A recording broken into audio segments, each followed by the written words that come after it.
happening, guys? This is Shivang for iGyan.in and this is the full review of the Sony Xperia L. On the specifications front, the Xperia L sports a 4.3-inch display with a 480 by 854 pixel resolution. It is powered by a 1 GHz Qualcomm 8230 dual-core processor and has 1 GB of RAM. It has 8 GB of internal storage and it runs on Android 4.1.2 Jelly Bean. At the back, it has an 8 megapixel camera with an Exmor RS sensor and a VGA camera at the front. Now at first glance, the Xperia L is quite reminiscent of the Xperia Arc, with its arched back and a large screen towards the front. A noticeably plastic finish greets you when you pick up the handset, but it feels sturdy and there was little flex in the body, meaning the Xperia L doesn't feel too cheap. The removable back cover has a soft rubber finish, which makes the phone easy to grip and free from fingerprints. On the contrary, the front panel is a magnet for fingerprints. All of the buttons are on the right side of the device. The volume rocker is at the very top, while the power button, which is the same distinctive power lock button found on various other Xperia devices, is lower down. Down at the bottom of the device is the hardware camera button. There's a micro USB port on the left, while the headphone jack sits square in the middle of the top. At the bottom there's that famous light that glows beneath the display and a microphone. Overall, we were really impressed with the build quality of the device. Now when you unlock the device, you'll see that Sony has applied its own layer of gloss to Jelly Bean. There's a home screen editor function allowing you to quickly and easily manage your widgets, apps and shortcuts as well. You can also change your phone's themes and wallpaper, making it a bit more personal. Sony has given greater presence to its own services like the great Walkman app, but also to more clunky offerings like the Sony Select application. If you quickly jump into About Phone, you'll see that it runs on Android 4.1.2 Jelly Bean.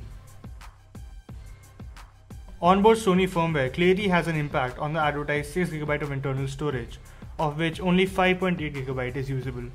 You can see that the dialer has also been customized with nice big buttons. Messaging too was fairly simplistic and the keyboard was nice and responsive. Autocorrect was accurate as well. Talking about the screen, the 854 by 480 resolution is pretty standard for a phone at this price, and you have to zoom in to read text on web pages, but we saw bright whites and punchy colors. The LCD display doesn't have the true blacks of an AMOLED screen, but the blacks are still very deep.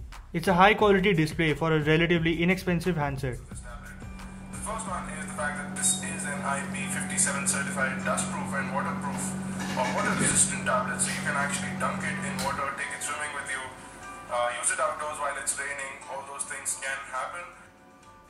The second thing is that sound quality on the Xperia L is excellent, loud and clear. Couple that with its display quality and you'll have a really capable media device in front of you. On-screen buttons disappear while you watch videos, freeing all the screen space for your viewing pleasure. One area where the Sony Xperia L disappoints though is the browsing experience. We tried various browsers and performance on each was equally dismal. Pages took a lot of time to load up and there was a lot of lag while zooming in and scrolling. In terms of photographic ability, Sony has equipped the Xperia L with an impressive 8 megapixel rear-facing camera, which also boasts a single LED flash, 720 video recording and HDR and panorama modes. One of the benefits of having a large sensor is low light performance, and the Xperia L takes some of the best low light photos we've seen in the segment. Outdoor images though were just about decent as slightly washed out. The camera experience is somewhat hampered by the slow and buggy camera app. Focusing takes a lot of time and the app takes a moment or two to process the image, resulting in blurry motion shots. If I quickly open up YouTube and play an iGyan video. the second thing is that it is absolutely slim, so it is a 6.9mm tablet, which is something which is usually unseen on tablets. It's also got a flat design. You see that the video playback is really smooth. Talking about performance, with a 1 GHz dual-core processor and an Adreno 305 GPU, the hardware side of the Xperia L is nothing we haven't seen before, so we had a fairly good idea of what to expect.